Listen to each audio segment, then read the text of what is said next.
Voici, je viens bientôt, et ma rétribution est avec moi, pour rendre à chacun selon ce qu'est son œuvre.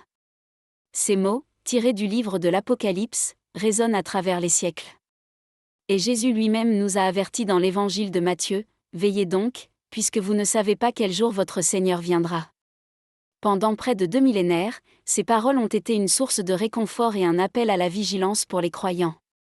Mais aujourd'hui, n'avez-vous pas cette impression étrange et persistante que le monde, tel que nous le connaissons, est en train de basculer sur son axe?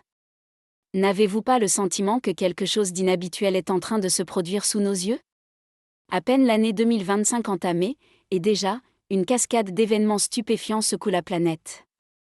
Les plaques tectoniques semblent s'agiter avec une fureur nouvelle, les épidémies se propagent avec une efficacité redoutable, les nuages de la guerre s'amoncellent aux horizons les plus sensibles, et l'économie mondiale vacille, prise de vertige. Ce qui est encore plus saisissant, c'est de constater que, des 4 coins du globe, des experts des temps de la fin, des érudits qui ont consacré leur vie à l'étude des prophéties, parlent désormais d'une seule et même voix. Leurs conclusions sont unanimes et troublantes. Les phénomènes auxquels nous assistons présentent des similitudes déconcertantes avec les prophéties contenues dans le livre de l'Apocalypse. Saviez-vous, par exemple, qu'au cours des derniers mois seulement, le monde a enregistré plus de 50 séismes de magnitude supérieure à 6 ? Cette fréquence dépasse de 3% la moyenne des 10 dernières années. C'est un chiffre qui défie les statistiques. Pendant ce temps, au Moyen-Orient, un baril de poudre millénaire, les tensions entre Israël et les nations environnantes ont atteint un paroxysme historique, comme si les pages du livre d'Ézéchiel prenaient vie sous nos yeux. Plus subtil, mais non moins inquiétant, le projet d'une monnaie numérique mondiale progresse à une vitesse sans précédent. De nombreuses nations testent déjà des modèles de société entièrement sans argent liquide. Les technologies de reconnaissance biométrique, les systèmes de surveillance par intelligence artificielle, l'authentification unifiée de l'identité mondiale. Tous ces progrès, présentés comme des avancées pour notre confort et notre sécurité, évoquent pour ceux qui connaissent les Écritures la terrible prophétie de l'Apocalypse concernant la marque de la bête. Lorsque nous assemblons toutes ces pièces du puzzle, une image d'une clarté effrayante commence à se dessiner. Serions-nous réellement en train de vivre à l'époque que la Bible décrit comme les temps de la fin? Les prophéties de l'Apocalypse, qui semblaient si lointaines et allégoriques, seraient-elles en train de s'accomplir, une par une, sous notre regard? En tant que chrétiens, comment devons-nous interpréter ces événements? Et surtout, comment pouvons-nous conserver notre foi et notre espérance dans une ère aussi tumultueuse et déroutante? Aujourd'hui, je vous invite à un voyage au cœur de ces questions. Ensemble, nous allons examiner la situation mondiale actuelle à travers le prisme de la Bible. Nous allons voir si les prophéties de l'Apocalypse sont véritablement en train de s'accomplir. Nous utiliserons la parole de Dieu comme un filtre pour discerner les signes des temps et comprendre la signification particulière de l'époque dans laquelle nous vivons. Plus important encore, nous apprendrons comment mener une vie victorieuse au milieu de cet environnement étranger et hostile. Êtes-vous prêts? Commençons ce périple qui pourrait bien ébranler vos certitudes. Pour saisir la portée spirituelle de la situation mondiale actuelle, nous devons d'abord établir un cadre eschatologique clair, basé sur la Bible. Le livre de l'Apocalypse n'est pas un grimoire codé et impénétrable. Son nom grec, *apocalypsis*, signifie « dévoilement, révélation ». C'est une lettre d'amour de Dieu à son Église, un calendrier détaillé des événements de la fin des temps, conçu pour que nous comprenions, non pour que nous soyons confus. Jetons un œil à sa structure globale. Le livre s'ouvre sur les messages adressés aux 7 églises d'Asie mineure. Ces messages ne sont pas seulement historiques, ils représentent un panorama complet de l'ère de l'Église, depuis l'époque des apôtres jusqu'au retour du Seigneur. Puis, la scène change radicalement. L'apôtre Jean est enlevé au ciel et contemple le trône de Dieu. Cette scène est largement interprétée comme un symbole de l'enlèvement de l'Église, le moment où les croyants sont retirés du monde. Ensuite, sur terre, la grande tribulation de 7 ans commence. C'est le fameux accomplissement de la prophétie de Daniel concernant la dernière semaine d'année. Durant cette période, les jugements de Dieu s'abattront sur la terre entière, tandis que la nation d'Israël traversera une période d'angoisse sans précédent, qui la conduira finalement au salut national. Le jugement des 7 sceaux marque le début de cette grande tribulation.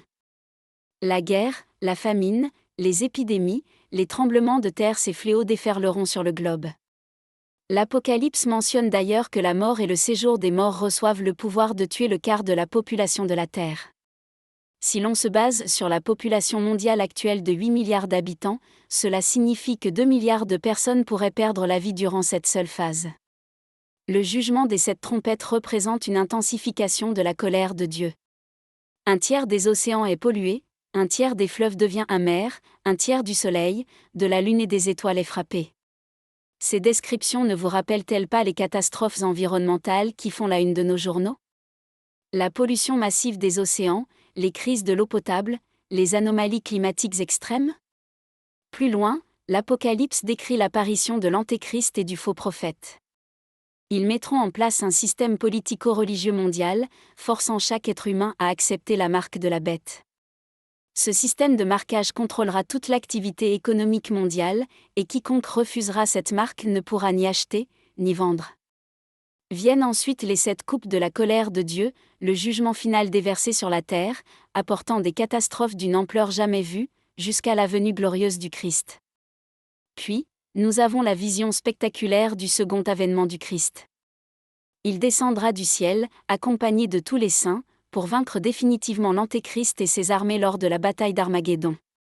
Le livre nous révèle ensuite que le Christ régnera sur la terre pendant 1000 ans. C'est le royaume millénaire, la dernière opportunité de grâce que Dieu offre à Israël et à toute l'humanité. Enfin, les derniers chapitres décrivent les nouveaux cieux et la nouvelle terre, la demeure éternelle et glorieuse que Dieu a préparée pour son peuple. Maintenant, avec cette carte en main, la question qui nous brûle les lèvres est: où nous situons-nous sur cette chronologie divine ? À en juger par la convergence de tous les signes, il est fort probable que nous nous trouvions à la toute fin de l'ère de l'Église. Le temps qui nous sépare de l'enlèvement pourrait être très court. Pourquoi une telle affirmation ? Premièrement, Israël a été restauré en tant que nation, ce qui constitue un signe prophétique majeur et indispensable. Dieu avait promis qu'il rassemblerait le peuple d'Israël de toutes les nations pour le ramener dans son pays. Deuxièmement, la globalisation effrénée prépare le terrain pour le règne de l'Antéchrist. Le monde converge à grands pas vers un système politique et économique unifié. Troisièmement, les avancées technologiques rendent la surveillance mondiale totale non seulement possible, mais facile. Le système de la marque 666, d'un point de vue technique, parfaitement réalisable aujourd'hui. Quatrièmement, la décadence morale et l'apostasie se répandent comme une traînée de poudre à l'échelle planétaire, accomplissant à la lettre la prophétie de la seconde épître à Timothée sur les jours difficiles de la fin. Cinquièmement, la fréquence et l'intensité des catastrophes naturelles augmentent de manière exponentielle, ce qui correspond exactement à la description de Jésus dans l'évangile de Matthieu concernant les signes de la fin des temps. Mes amis, lorsque nous plaçons ces signes dans le cadre temporel de l'Apocalypse, une image d'une clarté saisissante se forme. Il est de plus en plus évident que nous nous tenons à un tournant critique, peut-être le plus crucial de toute l'histoire de l'humanité. L'enlèvement de l'Église pourrait se produire à tout moment. La grande tribulation de 7 ans est sur le point de commencer. Le retour du Christ est imminent. Le but de ce constat n'est pas de semer la panique, mais de provoquer un réveil. Car pour le véritable chrétien, toutes ces choses sont en réalité de bonnes nouvelles. Notre rédemption est proche. Notre Seigneur revient bientôt. Notre patrie éternelle nous attend. Parmi tous les signes des temps de la fin, aucun n'est plus puissant et plus bouleversant que la renaissance de la nation d'Israël. Cet événement n'est pas seulement un miracle politique et historique, il est la preuve la plus éclatante de la fidélité de Dieu à ses alliances. Jésus lui-même a dit dans l'évangile de Matthieu: « Instruisez-vous par une comparaison tirée du figuier. Dès que ses branches deviennent tendres, et que les feuilles poussent, vous savez que l'été est proche. » Dans la symbolique biblique, le figuier représente très souvent la nation d'Israël. Lorsque Jésus a prononcé cette parabole, Israël était sous le joug de l'Empire romain, le temple était sur le point d'être détruit, et le peuple juif allait être dispersé aux 4 coins du monde. Pourtant, Jésus a prophétisé que le figuier refleurirait un jour. La nation d'Israël se rassemblerait à nouveau. Humainement parlant, cette prophétie semblait impossible à réaliser. Imaginez un peuple dispersé à travers le monde entier pendant près de 2000 ans, réussissant non seulement à préserver son identité culturelle et religieuse, mais aussi à rétablir sa propre nation sur sa terre ancestrale. C'est un miracle sans précédent dans les annales de l'histoire humaine. Mais la parole de Dieu ne faillit jamais. Le 14 mai 1948, une date à jamais gravée dans l'histoire, l'État d'Israël a été officiellement proclamé. Le drapeau orné de l'étoile de David flottait de nouveau sur Jérusalem. Savez-vous ce que cela signifie ? Cela signifie que Dieu a enclenché le compte à rebours de son plan pour les temps de la fin. Depuis la renaissance d'Israël, l'horloge prophétique a commencé son tic-tac final. Mais ce n'est pas tout. Ce qui est encore plus stupéfiant, c'est la guerre des 6 jours en 1967. Au cours de ce conflit, Israël, encerclé par une coalition d'armées arabes, semblait n'avoir aucune chance de victoire. Mais Dieu lui-même a combattu pour son peuple. En seulement 6 jours, non seulement Israël a vaincu ses ennemis, mais il a également reconquis la vieille ville de Jérusalem, y compris le mont du Temple. Pouvez-vous imaginer l'émotion de ces soldats israéliens se tenant pour la première fois devant le mur des lamentations ? Les larmes qui coulaient sur leurs joues n'étaient pas seulement des larmes de joie pour la victoire, mais aussi les larmes qui marquaient la fin de 2000 ans d'exil. Jérusalem était de nouveau entre les mains du peuple juif. Cet événement accomplissait une autre prophétie cruciale de Jésus, tirée de l'évangile de Luc: Jérusalem sera foulée aux pieds par les nations, jusqu'à ce que les temps des nations soient accomplis. Le 7 juin 1967, le temps où Jérusalem était foulée aux pieds par les nations a officiellement pris fin. À partir de ce moment précis, les prophéties de la fin des temps sont entrées dans une phase entièrement nouvelle. Mais le retour d'Israël n'est pas seulement politique, il est avant tout spirituel. Le livre d'Ézéchiel déclare: « Je vous retirerai d'entre les nations, je vous rassemblerai de tous les pays, et je vous ramènerai dans votre pays. » Cette prophétie s'accomplit sous nos yeux. Depuis 1948, plus de 6 millions de Juifs du monde entier sont retournés en Israël. Du grand exode des Juifs soviétiques au retour des Juifs d'Éthiopie, de l'Europe à l'Amérique du Sud, de l'Asie à l'Afrique, Dieu est en train de rassembler son peuple élu de toutes les nations. Plus étonnant encore est la résurrection de la langue hébraïque. Une langue considérée comme morte pendant près de 2000 ans est redevenue la langue officielle d'une nation moderne. C'est un miracle linguistique sans précédent. Cependant, le plan de Dieu n'est pas encore achevé. Le prophète Ézéchiel poursuit: « Je vous donnerai un cœur nouveau, et je mettrai en vous un esprit nouveau, j'ôterai de votre corps le cœur de pierre, et je vous donnerai un cœur de chair. » Ceci fait référence au réveil spirituel final de la nation d'Israël.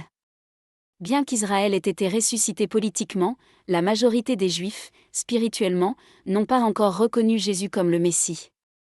Mais cette situation est en train de changer. Ces dernières années, un nombre croissant de Juifs se tournent vers Jésus.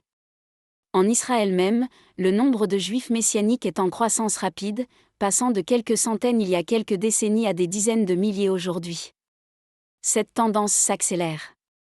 L'Épître aux Romains nous dit: « Une partie d'Israël est tombée dans l'endurcissement, jusqu'à ce que la totalité des païens soit entrée. Et ainsi tout Israël sera sauvé. » Nous sommes les témoins du déroulement de cette grande prophétie. Lorsque la grande tribulation viendra, Israël connaîtra le temps d'angoisse pour Jacob, mais à la fin, ils invoqueront celui qui vient au nom du Seigneur. Ils verront celui qu'ils ont percé et pleureront sur lui comme on pleure sur un fils unique. Et tout Israël sera sauvé. Mes amis, lorsque nous voyons la nation d'Israël restaurée, lorsque nous voyons Jérusalem de nouveau sous contrôle juif, lorsque nous voyons les Juifs revenir de toutes les nations, lorsque nous voyons la langue hébraïque revivre, et lorsque nous voyons le nombre de Juifs messianiques augmenter, nous savons que nous vivons une époque sans précédent. Nous sommes les témoins de la fidélité de Dieu à ses promesses. Nous nous tenons à l'un des moments les plus critiques de l'histoire humaine. Le figuier a bourgeonné. L'été est proche. Le jour du Seigneur est proche. Ce n'est ni un hasard, ni une coïncidence. C'est la réalisation précise du plan souverain de Dieu. La prochaine fois que vous verrez le drapeau israélien flotter sur Jérusalem, sachez que c'est un signal que Dieu nous envoie. Lorsque les disciples de Jésus l'ont interrogé sur les signes de la fin des temps, il a donné une réponse d'une clarté saisissante. Dans l'évangile de Matthieu, il dit: « Une nation s'élèvera contre une nation, et un royaume contre un royaume, et il y aura, en divers lieux, des famines et des tremblements de terre.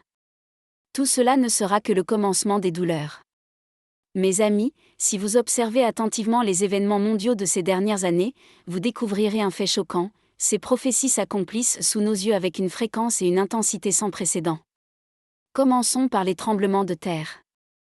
Selon les données de l'Institut d'études géologiques des États-Unis, la fréquence des séismes majeurs, de magnitude 7 ou plus, a augmenté de près de 4% au cours des 20 dernières années. Le séisme de 2004 dans l'océan Indien a causé la mort de 230 000 personnes. Le séisme de 2008 au Sichuan, en Chine, a coûté la vie à plus de 80 000 personnes. Le séisme de 2010 en Haïti a fait plus de 200 000 morts. Le séisme de 2011 au Japon a déclenché la catastrophe nucléaire de Fukushima.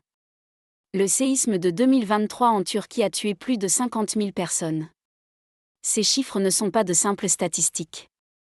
Derrière chaque unité se cache une famille brisée, des larmes et une souffrance incommensurables. Mais d'un point de vue prophétique, la multiplication de ces séismes est l'accomplissement littéral des paroles de Jésus, il y aura, en divers lieux, des tremblements de terre.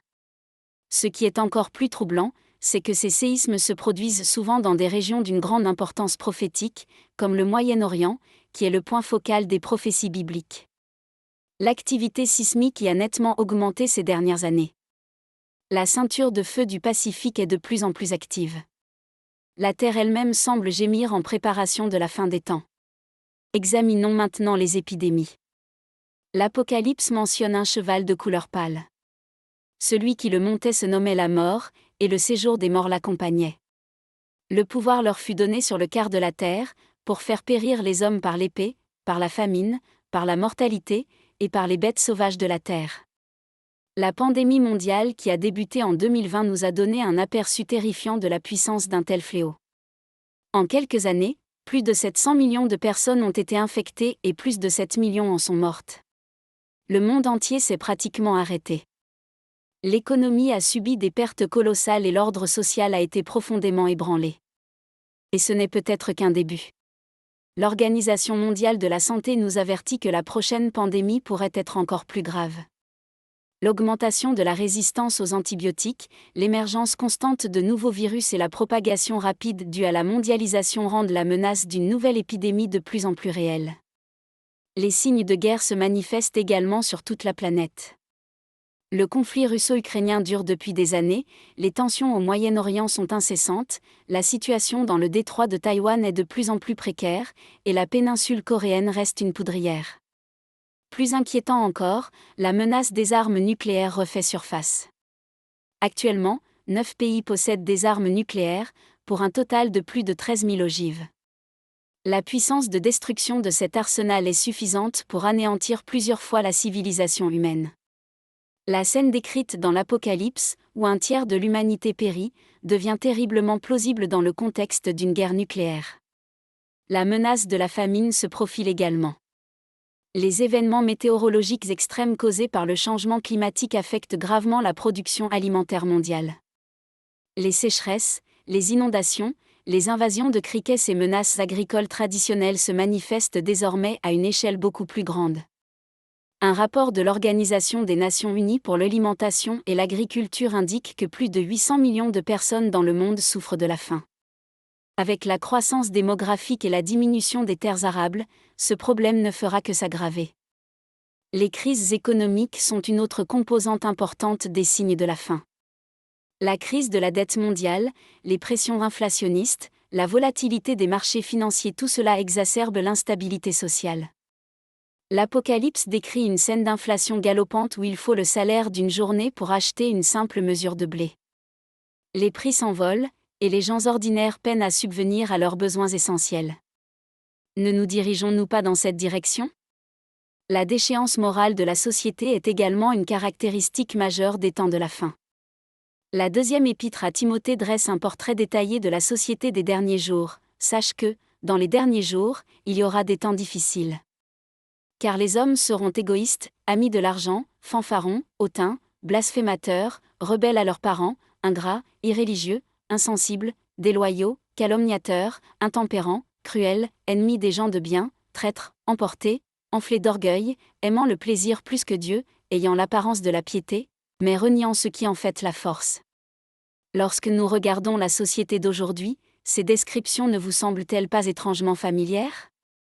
L'éclatement des familles, la confusion des normes morales, l'augmentation de la criminalité violente, le rejet et le blasphème contre Dieu. Ces phénomènes s'intensifient à l'échelle mondiale.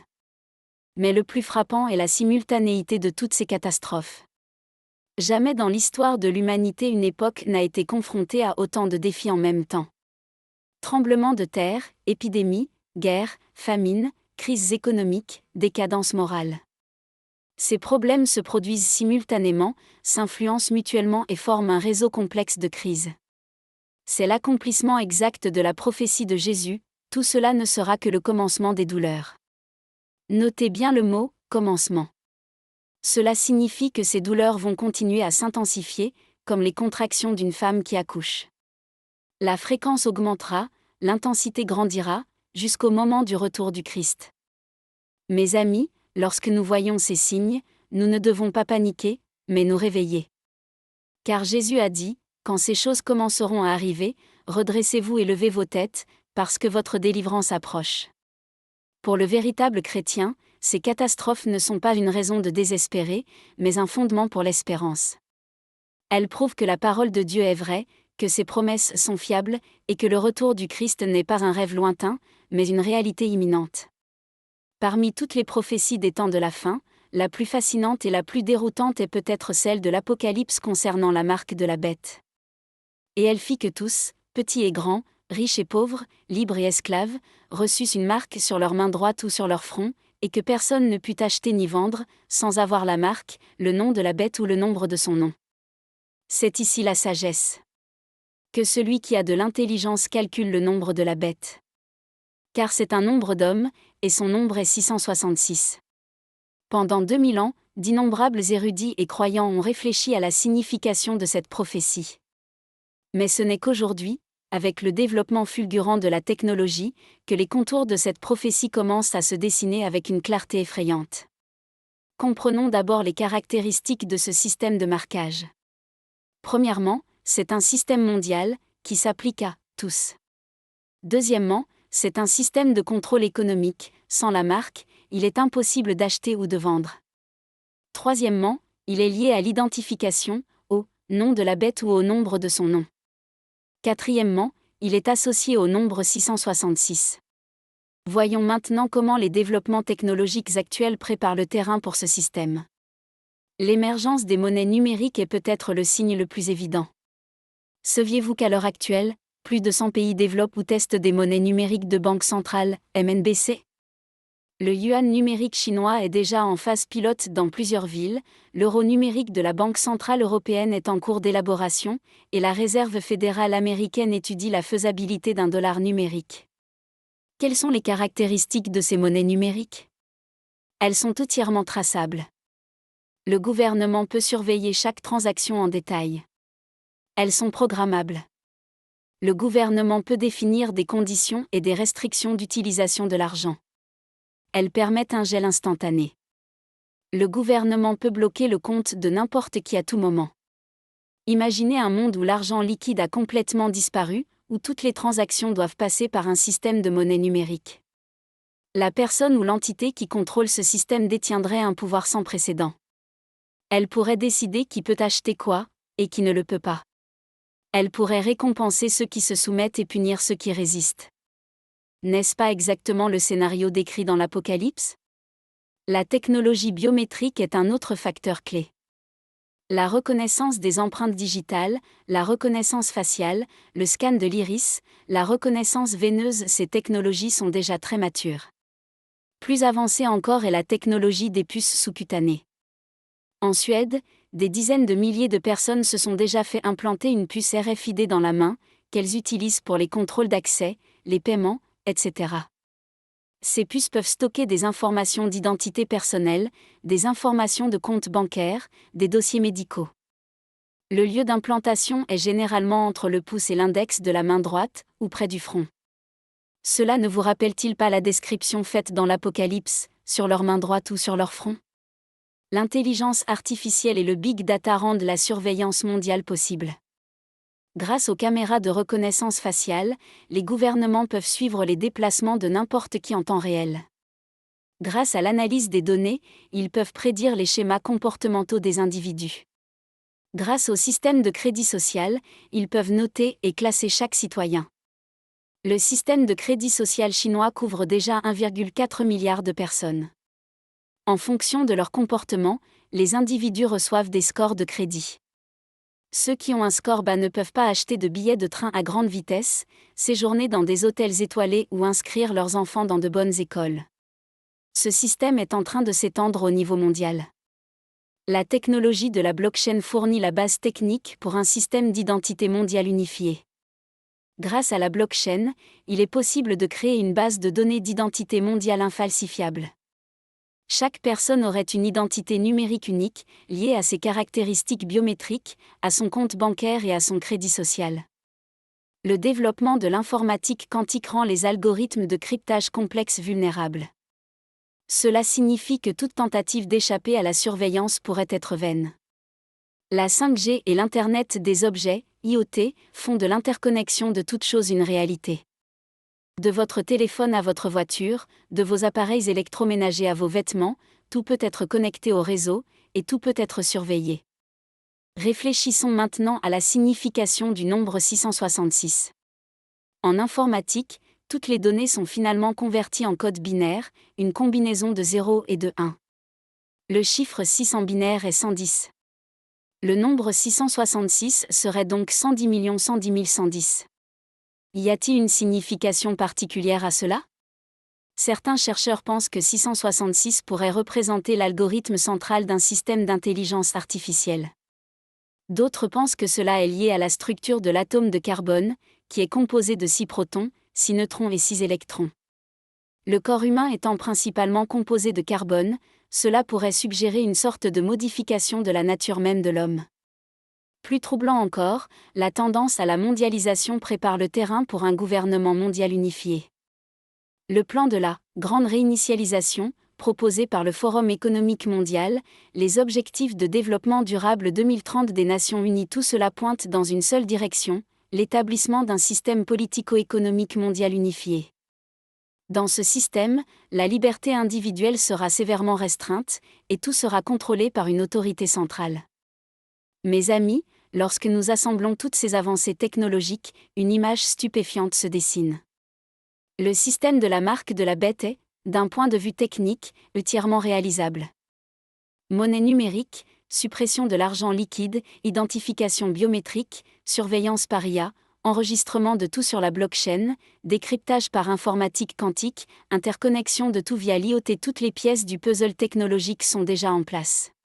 Il ne manque plus qu'une crise mondiale pour justifier la mise en œuvre de ce système. Peut-être un effondrement économique, une menace de guerre, une catastrophe environnementale ou une nouvelle pandémie. Lorsque la crise surviendra, les gens, par souci de sécurité et de commodité, accepteront volontiers ce système. Ils diront, c'est tellement pratique. Plus besoin de s'inquiéter de perdre son portefeuille, plus besoin de retenir des mots de passe, tout est automatique. Mais ce qu'ils ne sauront pas, c'est qu'ils sont en train de renoncer à ce qu'ils ont de plus précieux, leur liberté. Une fois cette marque acceptée, il n'y aura plus de retour en arrière possible.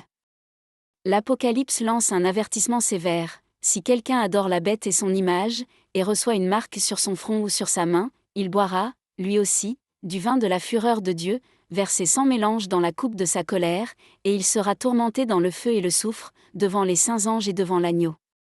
Et la fumée de leur tourment monte au siècle des siècles, et ils n'ont de repos ni jour ni nuit, ceux qui adorent la bête et son image, et quiconque reçoit la marque de son nom. Quel avertissement terrible! Mais, Dieu merci, pour les véritables chrétiens, nous n'aurons pas à subir ce système. Car avant le début de la grande tribulation, l'Église sera enlevée au ciel. Nous serons avec le Seigneur jusqu'à son retour glorieux. Mais pour ceux qui se tourneront vers le Seigneur après l'enlèvement, ils feront face à l'épreuve la plus sévère de l'histoire de l'humanité.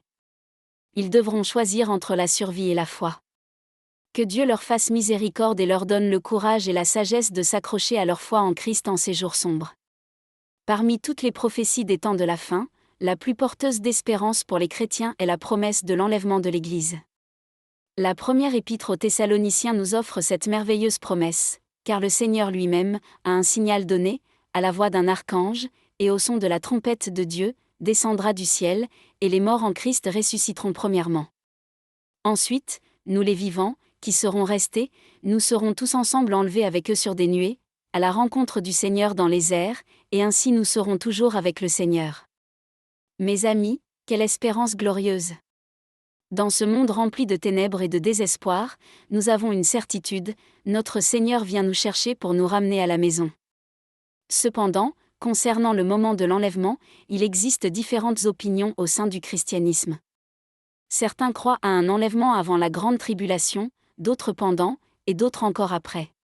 Examinons attentivement cette question importante. La théorie de l'enlèvement pré-tribulationniste est la plus largement acceptée. Selon cette perspective, l'Église sera enlevée au ciel avant le début de la grande tribulation de 7 ans. De nombreux passages soutiennent ce point de vue. La promesse faite à l'Église de Philadelphie dans l'Apocalypse, « Parce que tu as gardé la parole de la persévérance en moi, je te garderai aussi à l'heure de l'épreuve qui va venir sur le monde entier, pour éprouver les habitants de la terre. » L'expression « garder d'eux » dans le texte original signifie littéralement « retirer d'eux », ce qui suggère le concept d'enlèvement. Dans l'Apocalypse, Jean entend une voix lui dire « Monte ici », puis il est enlevé au ciel. De nombreux érudits y voient un symbole de l'enlèvement de l'Église, car à partir de ce moment, la grande tribulation commence sur terre, tandis que l'Église est au ciel, adorant Dieu. La deuxième épître aux Thessaloniciens mentionne ce qui le retient. Beaucoup pensent que cela fait référence au Saint-Esprit qui habite dans l'Église. Lorsque l'Église sera enlevée, le Saint-Esprit, en tant que force de retenue, se retirera, permettant ainsi à l'Antéchrist de se manifester. D'autres ont des points de vue différents. L'enlèvement mi-tribulationniste suggère que l'Église sera enlevée au milieu de la grande tribulation, c'est-à-dire après 3 ans et demi. Il cite l'exemple des 2 témoins dans l'Apocalypse. Ces 2 témoins prophétisent pendant 3 ans et demi, sont tués, puis ressuscitent et montent au ciel après 3 jours et demi, ce qui pourrait symboliser l'enlèvement de l'Église au milieu de la tribulation. L'enlèvement post-tribulationniste, quant à lui, soutient que l'Église descendra avec le Christ à la fin de la grande tribulation. Il s'appuie sur l'évangile de Matthieu, aussitôt après ces jours de détresse, le soleil s'obscurcira, la lune ne donnera plus sa lumière, les étoiles tomberont du ciel, et les puissances des cieux seront ébranlées. Alors le signe du Fils de l'homme paraîtra dans le ciel, toutes les tribus de la terre se lamenteront, et elles verront le Fils de l'homme venant sur les nuées du ciel avec puissance et une grande gloire. Il enverra ses anges avec la trompette retentissante, et ils rassembleront ses élus des 4 vents, d'une extrémité des cieux à l'autre. Malgré ces divergences, plusieurs points sont certains. Premièrement, l'enlèvement de l'Église est un événement certain. C'est une promesse de Dieu à son Église. Deuxièmement, l'enlèvement sera soudain, en un instant, en un clin d'œil. Troisièmement, seuls les chrétiens véritablement nés de nouveau seront enlevés. Quatrièmement, l'enlèvement est un événement glorieux où nous recevrons un corps de résurrection. Cinquièmement, après l'enlèvement, nous serons avec le Seigneur pour toujours. Réfléchissons maintenant aux signes qui pourraient précéder l'enlèvement. Jésus a dit, « Pour ce qui est du jour et de l'heure, personne ne le sait, ni les anges des cieux, ni le Fils, mais le Père seul. » Bien que nous ne connaissions pas l'heure exacte, nous pouvons connaître la saison. Tout comme nous ne savons pas quel jour précis l'été commencera, nous pouvons sentir l'air du printemps. Lorsque nous voyons la restauration d'Israël, le retour de Jérusalem, la multiplication des catastrophes mondiales et la technologie qui prépare le terrain pour la fin des temps, nous savons que le jour de l'enlèvement est proche. Plus important encore, nous voyons l'état de l'Église. L'état de l'Église des derniers jours, décrit dans la 2e épître à Timothée, s'accomplit sous nos yeux, ayant l'apparence de la piété, mais reniant ce qui en fait la force. De nombreuses églises ont perdu leur respect pour la parole de Dieu, leur quête de la sainteté et leur zèle pour l'Évangile. L'état de l'église de Laodicée, parce que tu es tiède, et que tu n'es ni froid ni bouillant, je te vomirai de ma bouche. C'est le portrait de nombreuses églises aujourd'hui. Mais, Dieu merci, même dans un tel environnement, il y a encore un reste fidèle. Il y a encore des gens qui s'accrochent à la vérité, qui prêchent l'Évangile et qui attendent le retour du Seigneur. Les caractéristiques de l'Église de Philadelphie, tu as peu de puissance, et tu as gardé ma parole, et tu n'as pas renié mon nom. De telles églises et de tels croyants recevront la protection spéciale de Dieu. Mes amis, si vous êtes un véritable chrétien, l'enlèvement n'est pas une source de peur, mais d'espérance, pas un jugement, mais un salut, pas une fin, mais un commencement. Lorsque la trompette sonnera, lorsque la voix du Seigneur appellera, nous quitterons ce monde rempli de péchés et de souffrances. Nous recevrons un corps glorieux, sans maladie, sans vieillesse, sans mort. Nous verrons le Seigneur face à face, contemplerons sa beauté et jouirons de sa présence. Nous adorerons et louerons avec les saints de tous les âges, pour l'éternité. Mais si vous n'avez pas encore véritablement accepté Jésus-Christ comme votre sauveur personnel, si vous n'êtes qu'un chrétien de nom, sans l'expérience de la nouvelle naissance, alors l'enlèvement pourrait être la plus grande catastrophe pour vous. Car vous serez laissés sur terre pour traverser la grande tribulation de 7 ans, face à la colère et au jugement de Dieu. Mes amis, il est encore temps. Il y a encore une opportunité. Tant que la porte de la grâce est ouverte, tant que le Saint-Esprit vous touche, venez rapidement à Jésus. Confessez vos péchés, acceptez son salut, faites de lui le Seigneur de votre vie. Ainsi, lorsque l'enlèvement se produira, vous ne serez pas laissés derrière, mais vous serez enlevés dans la gloire avec tous les saints. Puisque nous comprenons que les prophéties des temps de la fin s'accomplissent, puisque nous savons que le jour du Seigneur est proche, comment devons-nous nous préparer en cette époque si particulière ? La première préparation, et la plus importante, est la préparation spirituelle. Tout le reste en découle. Vous devez vous assurer que votre relation avec Dieu est juste. Êtes-vous vraiment né de nouveau ? Le Saint-Esprit habite-t-il en vous ? Jésus-Christ est-il le Seigneur de votre vie ? Si vous ne pouvez pas répondre avec certitude à ces questions, alors vous devez venir immédiatement devant Dieu, confesser vos péchés, accepter le salut de Jésus et faire de lui votre Sauveur et le Maître de votre vie. Deuxièmement, vous devez vous enraciner dans la parole de Dieu. Un psaume nous dit, « Il est comme un arbre planté près d'un courant d'eau, qui donne son fruit en sa saison, et dont le feuillage ne se flétrit point, tout ce qu'il fait lui réussit. » Ce courant d'eau, c'est la parole de Dieu. Dans la tempête des derniers jours, seuls ceux qui sont enracinés dans la parole de Dieu pourront tenir bon. Vous devez lire la Bible chaque jour, prier chaque jour, vous approcher de Dieu chaque jour. Vous devez vous familiariser avec les enseignements de la Bible, en particulier les prophéties concernant les temps de la fin. Ainsi, lorsque la tentation et la séduction viendront, vous aurez la sagesse de discerner et la force de résister. Troisièmement, vous devez cultiver une relation intime avec Dieu. Il ne s'agit pas seulement de connaître des faits sur Dieu, mais de connaître Dieu personnellement. Communiquez avec lui par la prière, adorez-le par la louange, obéissez à sa volonté, faites de Dieu le centre de votre vie, et laissez sa présence être votre force. Quatrièmement, vous devez poursuivre la sanctification. L'Épître aux Hébreux nous dit, « Recherchez la paix avec tous, et la sanctification, sans laquelle personne ne verra le Seigneur. » Dans cette ère de décadence morale, les chrétiens doivent plus que jamais vivre une vie sainte. Éloignez-vous du péché, poursuivez la justice, brillez comme une lumière dans les ténèbres, soyez des enfants de Dieu irréprochables au milieu d'une génération perverse et corrompue. La préparation de votre famille est également cruciale. Si vous êtes marié, vous et votre conjoint devez être unis dans la foi. Lisez la Bible ensemble, priez ensemble, adorez Dieu ensemble et faites face ensemble aux défis des temps de la fin. Si vous avez des enfants, il est de votre devoir de les instruire dans la foi, de leur faire connaître Dieu dès leur plus jeune âge, de leur faire comprendre les vérités des temps de la fin et de les préparer à accueillir le retour du Seigneur. La préparation au sein de la vie de l'Église ne doit pas non plus être négligée.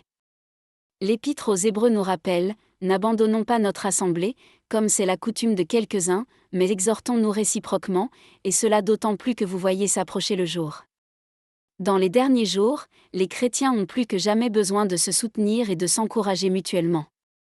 Trouvez une Église fidèle à la Bible, participez activement à la vie de l'Église, et établissez des relations profondes avec vos frères et sœurs. Ainsi, dans les moments difficiles, vous pourrez vous aider et prier les uns pour les autres. La préparation à l'évangélisation est la responsabilité de chaque chrétien.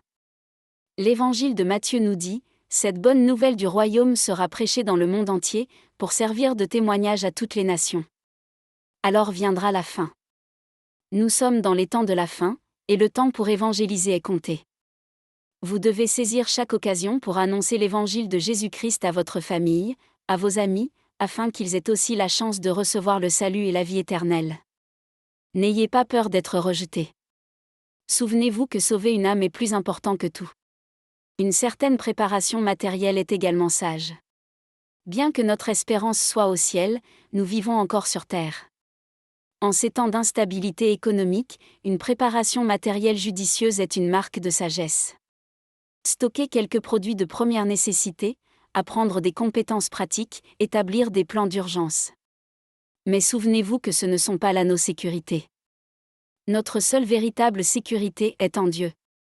La préparation psychologique et émotionnelle est tout aussi importante. Les jours de la fin sont remplis de défis et de stress. Vous devez apprendre à trouver le repos en Dieu et la paix en Christ.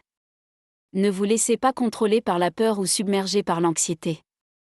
Souvenez-vous des promesses de Dieu. Dieu n'a jamais promis un ciel toujours bleu ou un chemin toujours fleuri, mais il a promis la force pour le jour, la lumière pour le chemin, le repos pour le labeur et sa grâce pour les épreuves. Mais surtout, gardez un cœur vigilant. Dans l'évangile de Luc, Jésus dit : « Veillez donc et priez en tout temps, afin que vous ayez la force d'échapper à toutes ces choses qui arriveront, et de paraître debout devant le Fils de l'homme. » Ne laissez pas les soucis de ce monde alourdir votre cœur. Ne vous endormez pas dans le confort. Ne vous perdez pas dans le matérialisme. Souvenez-vous en permanence que nous sommes des étrangers et des voyageurs sur cette terre, que notre patrie est au ciel. Soyez toujours prêts à accueillir le retour du Seigneur. Mes amis, les prophéties de l'Apocalypse s'accomplissent sous nos yeux. L'horloge des temps de la fin fait entendre son tic-tac. Nous nous trouvons à un moment charnière de l'histoire de l'humanité, témoin de la fidélité de la parole de Dieu. Mais ce n'est pas une raison de paniquer, c'est le fondement de notre espérance. Car pour le véritable chrétien, cela signifie que notre rédemption est proche, que notre Seigneur revient bientôt, et que notre patrie éternelle nous attend.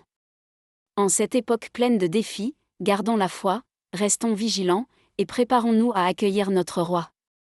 Si cette vidéo vous a été utile, merci de cliquer sur j'aime et de vous abonner à notre chaîne pour ne pas manquer nos prochains contenus sur les prophéties des temps de la fin. N'hésitez pas non plus à partager dans les commentaires les signes des temps que vous avez observés. Discutons en ensemble, et grandissons ensemble dans la vérité. À la prochaine fois, et que le Seigneur soit avec vous.